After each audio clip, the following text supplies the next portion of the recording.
Hello, everybody, and welcome to the Tatiana Show. It is April 3rd, not the 1st. I'm sorry I missed all the opportunities to make some jokes with you this week, but I'm doing there's a lot enough of content. ICOs to do that. That was clever. I like that.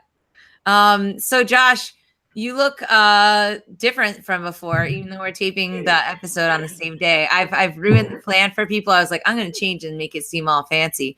But I'm not changing the truth. I have to tell them the truth. You look nice, though. I like your look. Josh has been getting a tan because he's been traveling, living up the crypto life. I, on the other hand, am staying at home. Pumping some iron, though. Oh, yeah. I'm going to do this at the same time. This is called multitasking. I'm going to lift this weight, all 5 pounds. Okay, wait. Now we got to do the other side. I can't believe you're still using a weight. Where's your shake weight?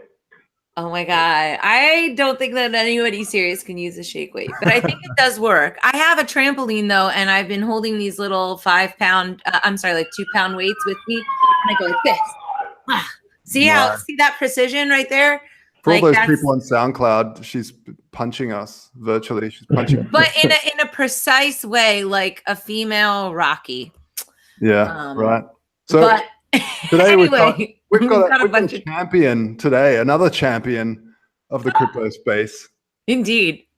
And we've got Travis from the the organizer of the Bitcoin Meetup in San Francisco, one of the biggest and best, longest running, I'm pretty sure longest running as well, crypto meetups in the world along here in Berlin. How are you? Doing good. Yeah, it was a meetup group. I think it started in 2010, which is ancient times for the world in the world of Bitcoin. Yeah. Wow, you're even more OG than I am by far. Well, see, I wasn't running it back then, but the group is pretty OG. Yeah. Very good. I was. Really? How did you hear about it? Where was I during all this? I actually, one of the first events I went to, I believe you were performing at, Tatiana. Oh, the one at San Francisco? Yeah. Mm-hmm. That was really nice. I like the San Francisco crew. It's a little bit too San Francisco, but other than that part of it, I really, really love going out there. Mm-hmm. We're going to save the world. No, it is really cool. I really dig the vibe in San Fran. You know, there is still this hippie vibe, and it crosses all barriers. And there is this change the world sort of vibe, and that's fantastic. You know, that's why I got into crypto. I did want to change the financial system, and even before that, I wanted. I was building alternative economy stuff before Satoshi released his white paper, because it really, for me, the root of all evil isn't money. It's how money's created and who's got control of that. And when you see a white paper released like Satoshi's and you read it and your jaw just drops and goes, oh my God, she's cracked it. Yeah, one of the first things that got me really into Bitcoin was this video that Andreas Antonopoulos, like I had known about it, but I hadn't really, and I found the technology quite interesting, but I didn't really quite see the impact it could have socially until I saw this video that Andreas did. And it's not a great video. The sound quality is really terrible. There's a lot of noise in the background, but you can understand what he's trying to say. And there's definitely a religious mantra to it, and it's exciting, and it really, the idea of sort of taking control over this resource that's kind of controlled us for so long. Are you able to come out to the event in Chicago, by the way?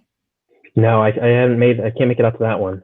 I'm trying to travel more these days. I was just in New York a few months ago for Rare AF, which was rare.af, which is like the best URL ever. They said it stood for Art Festival. So yeah, Rare Art Festival, sure. And that was the first in-person digital art show that I'm aware of. Conference, I mean, there have been other digital art shows. First conference for these kinds of projects that I'm aware of. That was a lot of fun. How did I not get looped into that? I would have liked to have been a part of it. I'm based here in New York. It really? Oh, I didn't know that. Well, they're having another one coming up soon. It kind of all seemed to happen last minute. It actually started with a tweet. Joe Looney, the guy who runs Rare Pepe Wallet, he tweeted out, "Hey, we should do a conference." And 3 weeks later, there was a conference. Wow. All right. Well, keep me in mind for the next one, because I would definitely like to come out, and I like to hang with my art people. So tell us a little bit about your background. How did you get involved in the SF Meetup group? But then, you've been doing stuff with different art projects for a long time, and now you've sort of evolved into your own project, Curio Cards.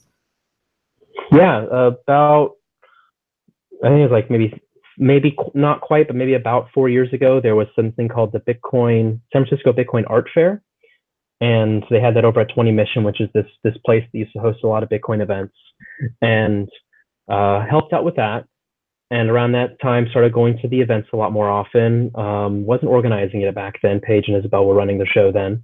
And then about 2 years ago, at this point, I was now organizing the event. We did the Proof of Art, which was a Bitcoin art show that we did over at this place called Code and Canvas. And we do once a month, we do this thing called Proof of Drink, where we just kind of get together and drink and hang out and talk. So we use the same naming scheme there. And we were the first people actually to use that space to do an art show. And Dorian Nakamoto, this was around the same time that Newsweek had, outed the guy Dorian as Satoshi, which, he wasn't Satoshi, just a nice old man who liked trains. He's still my favorite Satoshi, though. Yeah, oh yeah, because he's the one who didn't want to be Satoshi, right? Something about like the king who doesn't want to be king is the best king, right? Well, Crypto Graffiti, who's an artist who helped me organize the event, a good friend, he knew Dorian because he did a portrait of him out of cut up credit cards that auctioned for quite well, and so they had become friends through that process. So he invited him out. So he was at the art show as well.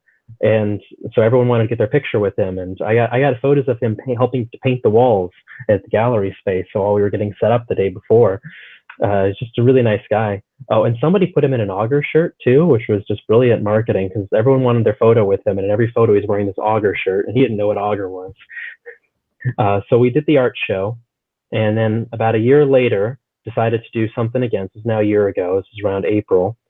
Decided to do something again, and this time the idea came, well, let's try to do something online, something where we can kind of reach out to more people. So thought about it for a while and did Curio Cards as kind of an online art gallery, as it were. We got a couple of artists together that we liked, some of them who had presented at the show the year before, and some other ones who we just had heard about and knew, and had them create digital artwork. And then we would turn those digital artwork into kind of rare, unique digital objects by embedding them into Ethereum tokens. And we had about 30 of those, about 7 artists, about 30 pieces. And and now we're continuing on that path.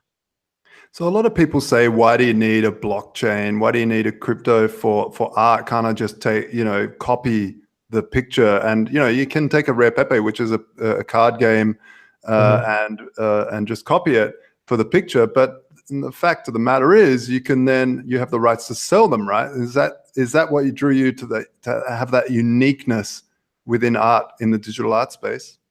Yeah, because that's a rare problem, right? I mean, you can't really have anything unique and digital at the same time.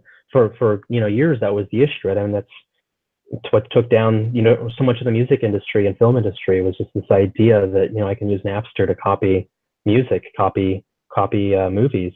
And they had to completely change how they structure, how they pay and how they charge because of that.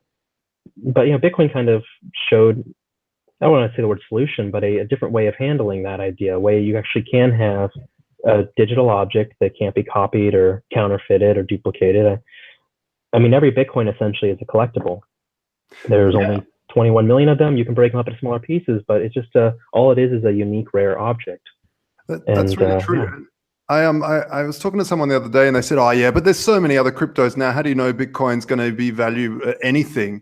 And I said to them that, look, first of all, Bitcoin was the very first, so people will want it because they'll go, "I have a piece of the very first cryptocurrency ever invented."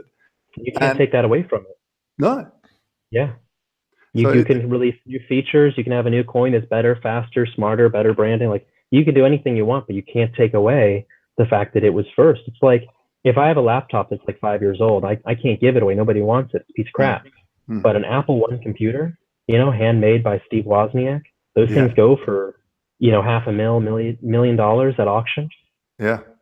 It's so true. Not a great computer, it's old and it's slow and you can't do anything with it, but people desperately want them and they'll pay a lot of money for a nice mint condition one. Yeah. Yeah. So what brought you the idea of where did you draw the passion from to make collectible art? Well, it's a big problem, right? For if you're an artist, you can't sell digital artwork really in any kind of meaningful way. You can do prints, you can if you're a digital artist, you can go up, either go to like a Comic-Con convention, you'll see guys, they have stacks of prints, rare prints, like a 300 printing, and they'll sell those, and they do pretty good with that. But it doesn't really scale very well. You got to do it in person. You can't really do it online. And there's a lot of different people kind of trying to work on this. The ideas of using digital rights management, create a paywall, a low resolution version of the photo, and you got to pay money to access the higher resolution version. And that just feels very restrictive. And plus these content providers, they take a big cut. It costs a lot of money to run that infrastructure. So if you're an artist releasing through that infrastructure, the same thing applies to musicians with streaming services. They'll take a huge percentage of your revenue. Whereas, Bitcoin showed us a way that we can do this where each individual person controls, each individual piece and decentralize it and break it out and just turn it into a unique digital object that I can sell to you, and now you have it. And then you can sell it to somebody else, and now they have it. And it's just person to person. And all you have to do is help people figure out how to turn their work into that digital object. There's still a bit of a learning curve there. So hopefully we can help people figure that out. And I also don't know the best way of doing it. We want to experiment and try new ways of putting it together. Yeah, in fact, the way we first did the Curio cards, the first 30, at the time, there wasn't really a way of doing collectibles on Ethereum. Having a set of different, called non-fungible collectibles, where each one is unique and different. And so we used the standard tokens that you use to create ICOs, and we embedded artwork inside the token, made a limited run of them, and made them non-divisible. And then every time we wanted to release a new painting, we had to create a whole new token. And this was using ERC20 tokens, the same tokens you use for any ICO. Now there's something called ERC 721, which is actually a token designed specifically for this purpose. And you can just kind of keep issuing new tokens, and each one's unique and special and different. And if you look at the Ethereum improvement proposal that first announced 721, the Curio cards is mentioned down at the bottom under the backwards compatibility section. That's kind of an example of why this is needed, because the technology didn't exist when we first tried it. But now we have 721, and it's an excellent improvement. We're switching over to it. Wow. So a lot of experimentation. Yeah. Well, I think the experimentation can be problematic sometimes. We made Tatiana coin, and now because Counterparty was built on Bitcoin, and at the time it was the best option. It was. I mean, we really thought really long and hard about who's going to be the partner for that. But now, because Counterparty cited Bitcoin transactions are high. Sometimes they're higher than the Tatiana coin itself. So I don't know, like when we did the token.fm project and Tokenly in general, the goal is to be blockchain agnostic. Do you ever worry that what you're choosing becomes out of date? Oh, absolutely. Because you're right about Counterparty. When we started, Pepe Cash has had a lot of advantages. They had exchanges. Now we're finally starting to get some decentralized token exchanges on Ethereum, but they're very new. They didn't exist last year. Whereas, Counterparty had them. They had wallets. They had a ton of open source software that you could use. And Ethereum, like when we first got started, it didn't even have error codes yet. I mean, it was still being developed, and it just kind of barely worked. And there's always a chance that it may not scale the right way, or it has a lot of challenges. I think the idea is that we can just kind of keep hopping along to whatever works best. Because at a certain point, you just gotta just try something and put it out and do it. And you even have people who are trying to switch Pepe over to Ethereum right now. And there's nothing stopping a project from doing that, from moving between platforms, as long as the community agrees that this is the new version of the asset. It could be a hard fork if they don't agree, or it could be a non-contentious fork if everybody agrees. Okay, we're over here now. What was a Pepe card on Counterparty is now a Pepe on Ethereum, or what was a Curio card on Ethereum is now a Curio on, some fork of Ethereum or some new project, or maybe we fork Ethereum ourselves because we have to. Who knows?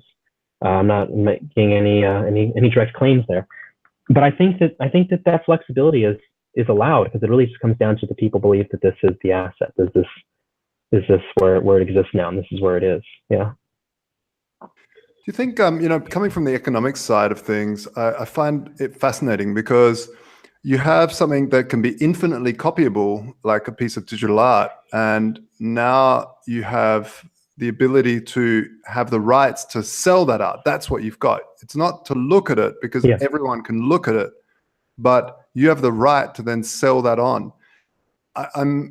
It's still a very experimental stage in this whole evolution of allowing digital collectibles. I'd be interested to see how the market plays out. How have you seen the market playing out over the time that you've been working in this field? Is there still a buying pressure, even though someone can see a piece of art without owning the digital right?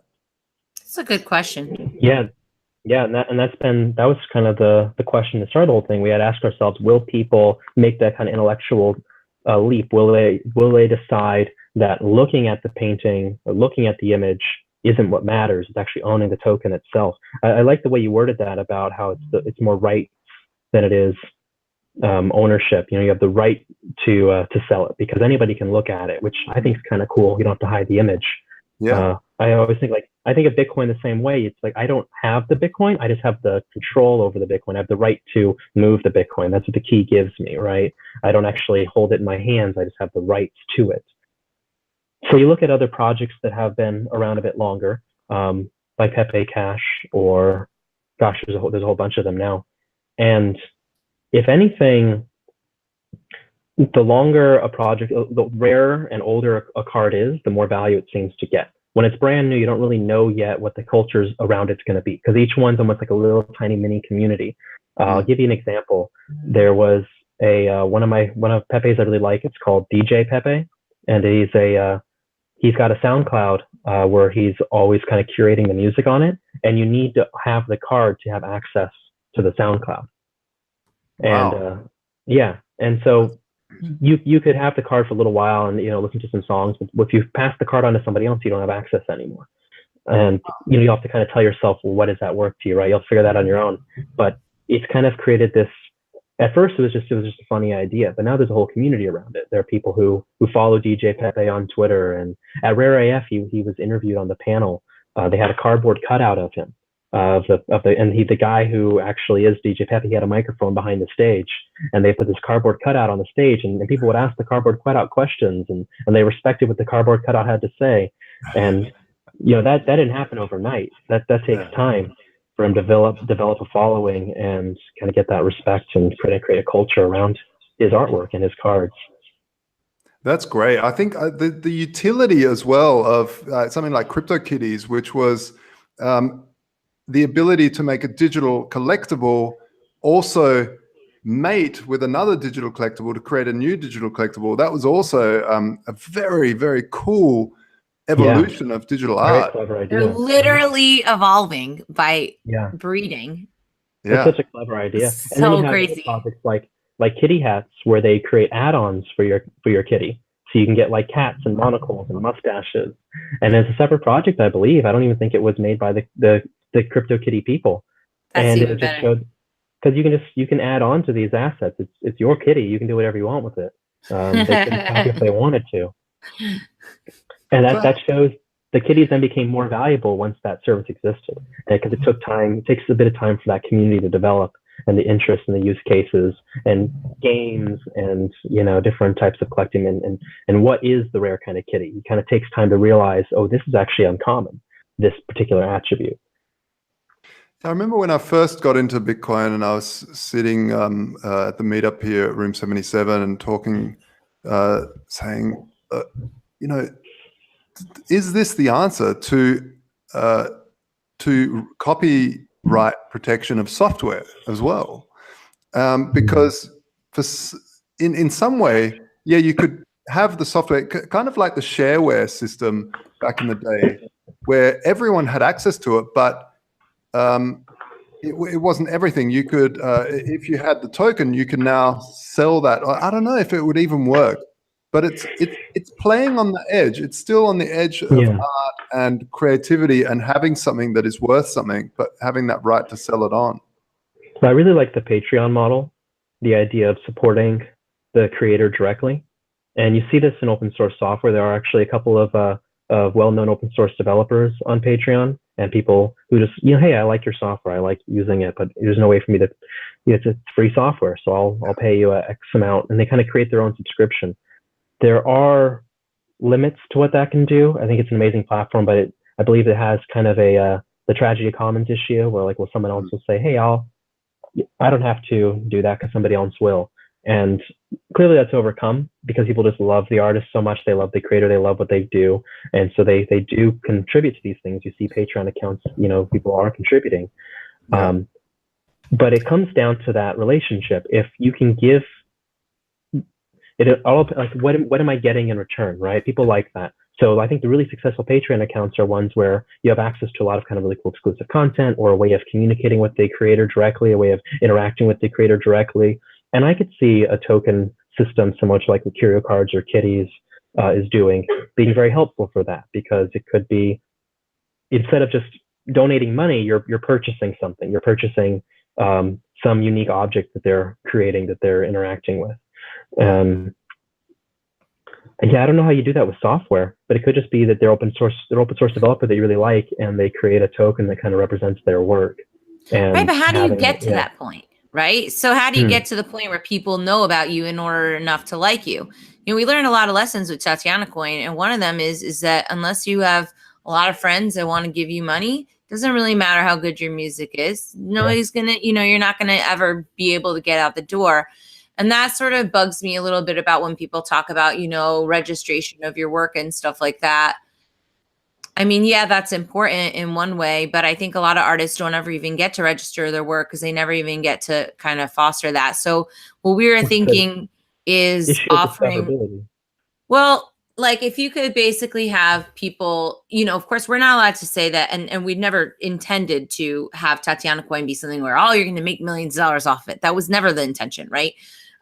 So I don't know, like I would love to, though, offer investors a way of investing in artists. Say, okay, we've got a pool of this 100 artists, and then maybe you do some sort of contest, but like opening up that to people who are financially incentivized, and not, look, what if I live in the ghetto, right? And all my friends are broke or something like that. Even if they think, I'm the king of the ghetto, it's not going to make any difference in my career raising ability if nobody around me has money. But maybe we can allow some of that investment.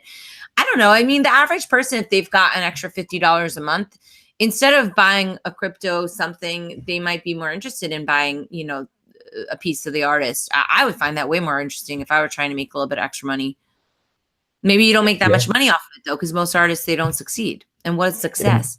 And Patreon definitely doesn't promise any kind of return on investment. It's more what you can get supporting artists you love, and what they create. Then there's like, hey, cool, I have access to what they create, but there's not a financial relationship there. But don't you then have to like come up with a bunch of extra crap for people that really isn't your best work? And that's sort of annoying. I have a demo that I did the other day, and I'm going to be sharing that with people, and I'll probably share it with my Tatiana Coin people, but as like an exclusive at first. But I don't know. I don't really find myself with so much extra time to have a bunch of time to make extra content. It seems like it becomes a little bit burdensome for the artist, but it becomes something where you opt in or opt out at the same time, right? Like some artists want to provide more. Maybe if you're hot stuff, you don't need to provide more. A little bit of, exactly. So I don't know. And a model that I've seen that's really interesting too is maybe just giving access to the process. So not creating more work, but people who could then see into your process, and they see unfinished work. Okay, but finished. Yeah. Sure. Like I would love to do that, except then I have to hire a videographer to follow me around when I go to the recording studio. So that's like another expense. Yeah. And I would love to do that. When we did my last album, we have video of that content. I still need to put it out, because I didn't have enough money to pay the editor to go through it and to put it together. Right. So, I mean, and I'm arguably in a better position than a lot of other artists, right? I had support for Tatiana Coin. We funded my first record. I raised some money for the second thing, but it's not enough. So I love all these innovations. I just want to see more opportunities and less government interference. I was listening to that Wyoming episode on Let's Talk Bitcoin, and Caitlin and her cohorts in Wyoming are sort of trailblazing over there. But it's a real drag to try and not violate law when trying to make, you know, these funny collectible weird things that aren't a security but have value, and potentially because of their rarity they can appreciate just like any other rare item. So I don't know, it's On a the wild ground, west right now. Go to prison. Yeah, that's No, I don't want to go to prison. And that's the thing. Like, we can't even launch our token.fm because we might get in trouble. I mean, this is ridiculous. This is supposed to be so dumb. It's the dumbest thing. innovation. And it's really throwing a brain drain out of the States. Like, we're seeing a lot of blockchain developers coming to Europe because of it all.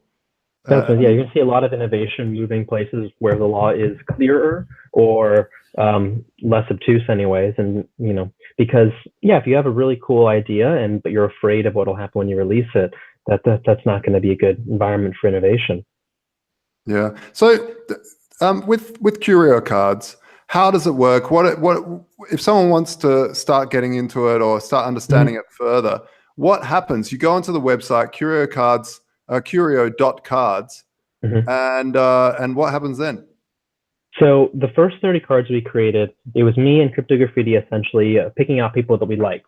And we started with a couple of crypto artists that we knew. Then there were other people who kind of showed up, you know, once we were releasing the cards. Like Robeck was one of the guys who just kind of showed up in our Telegram one day, and we liked his artwork, so we picked him. And then two of the artists, they weren't even involved in crypto at all. Their artwork has nothing to do with crypto. They were just regular artists. But that didn't really scale very well, right? Because it was just us picking people. Like, why am I in charge of this? So the big, and this, I think this kind of goes back to what Tatiana's saying as well, which it comes down to discoverability. It comes down to, how do you get people to find out about you? How do you get people to find out about your work?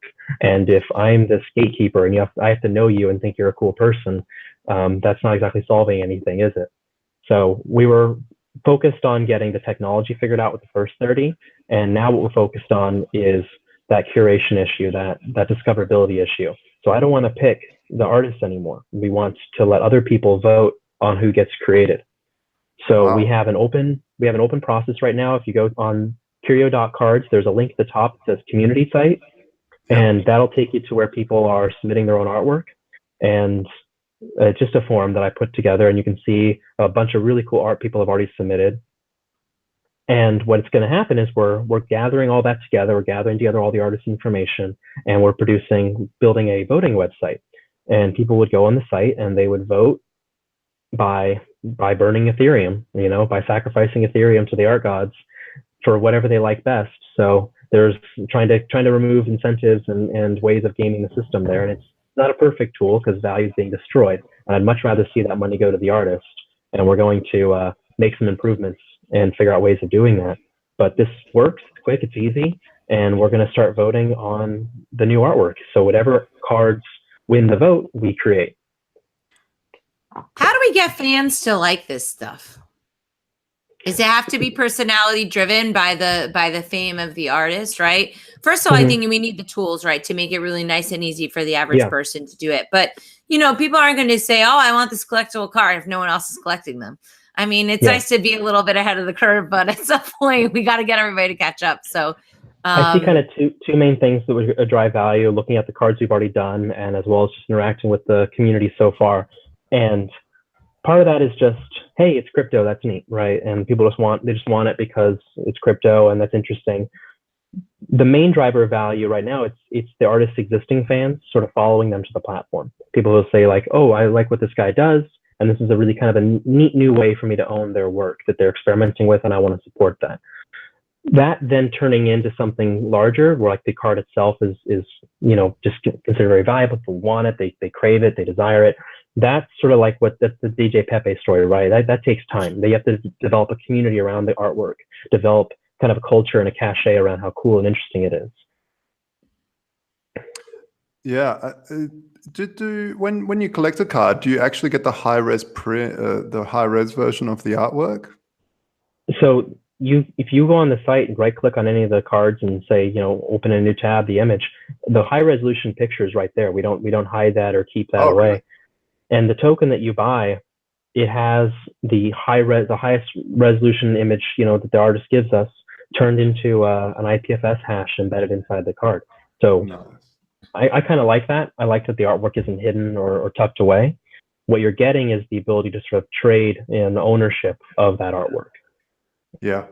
And What also if to you wanted? cryptographically prove that you're an original owner. You know, I can say, you know, here's a QR code and you scan it and I've signed it and I can prove that I own this artwork, not just that I have the image and I printed it out on the wall, but you can actually have a little QR code in the corner or an RFID tag in the frame or something, and you can scan it with an app and verified ownership, which is a really cool feature. Yeah, it's very, So very... is the artist setting the license as to how you could use it with the card itself, or no? So the artists, they can decide how many are created, and obviously they decide on what the image is as well. But once they sell the print to somebody, it kind of works the same way as selling physical prints. If somebody wants to take that print and frame it and put it on their wall, you know, they can. In terms of copyright protection laws around, like, I'm going to then use that artwork in something that's going to make money, or I'm going to use that artwork in my video game or my video or my movie, the law applies the same way as physical prints. If I buy a physical print, I don't own the right to use that artwork. I just own that print. And that's all very well established law. We're not trying to invent new digital artwork law around that. And I like to just think of it as a digital print. When I go on the website as well, there's a tab there for your Curio wallet. How does that all fit in? Is that where you check out your cards or the collectibles that you do have? So when we first set this up, what we did was there's a website called My Ether Wallet, which is a very common way with Ethereum to hold in all the different tokens that are created, all the different RC20 tokens. So we just forked that wallet and we kind of hard coded in the cards themselves. What we're working on now is the new version of that, and that's going to be a MetaMask wallet where you'll actually be able to like see and interact with and move the cards around. The Curio wallet that's on the site right now, it lets you trade and send and receive the cards, and then there's also the gallery, which is where you can go and see your cards. So what we're working on right now is to combine those two together into one thing, and that's going to be the MetaMask wallet, sort of similar to how CryptoKitties works. It's really cool. And the artists themselves, if you're an artist out there, you log into the community site and submit your work. I know you mentioned it before quickly, but you just go on the forum and submit your work. And we've closed submissions for the first vote. We right now are just talking with all the artists who've already submitted, and we're getting all their information together for the first vote, which should happen pretty soon. And once the first vote starts, then we'll start collecting art for the second vote and the third vote, and it'll just be kind of every couple of weeks or every week or so we'll do a new vote for more cards. Yeah, so if you're an artist, that's the easiest way to get started. Just submit your artwork and start talking and sharing what your ideas are. And yeah, and as an artist, we'll walk through the whole process. So you submit your artwork, and it goes into a vote, and then the vote happens, and you say, hey, everybody vote for my artwork, and say you win the vote.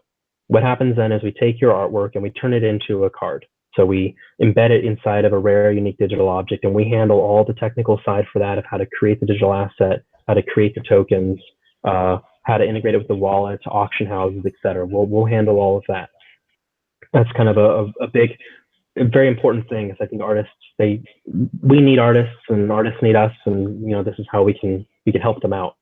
So then the cards get created. We then put them into a vending machine. And a vending machine is a bit of Ethereum smart contract where it holds the cards. You send money to the machine, and the cards come out. So then it's kind of like a little storefront that anybody can then buy the card from. And the Ethereum that goes to the machine goes directly to the artist. We don't take a cut of that. So it just sells the cards to them like a little digital store existing as a smart contract. And then there's a secondary market there, which is there are a couple of auction houses that are starting to come out, and this is also a very new thing in Ethereum. These rare collectible auction houses are finally starting to get developed. There's one called OpenSea. There's another one called Rarebits, and we'll be partnering with them for the new cards as well. That's super cool. I can imagine when I'm in VR. I've got a HTC Vive, and I put on my Vive, and I've got this little place that I go to, which is my little house. And I chill out, and I sometimes have friends over in VR that are living overseas. It'd be great to have some rare collectibles up on the walls. Oh yeah, that'd be really cool. And to be able to sell them on. I have Google Daydream, and they have that museum VR environment on that, where you can kind of look at, you know, beautiful artwork on hanging on your wall, and then having a room like that in your virtual house would be really cool. Yeah, And you know, with little check marks, you know, if they look at the information to say like he's a verified owner of this artwork. Yeah, I mean that's just so it's so future forward, and it's just wonderful to see that people are, you know, like yourselves are really taking on that challenge, because a lot of people go, wait, it's digital, it's, you know, and wouldn't really see the big picture. So it's really cool. Well, that's how we share things nowadays, is digitally. You know, the idea that I want to buy a physical piece of artwork and put it on my wall to share it that way, or a binder full of Pokemon cards, something like that, right? There's a lot of limitations to that. There's the cost of storage, large piece of artwork. There's the cost of transport.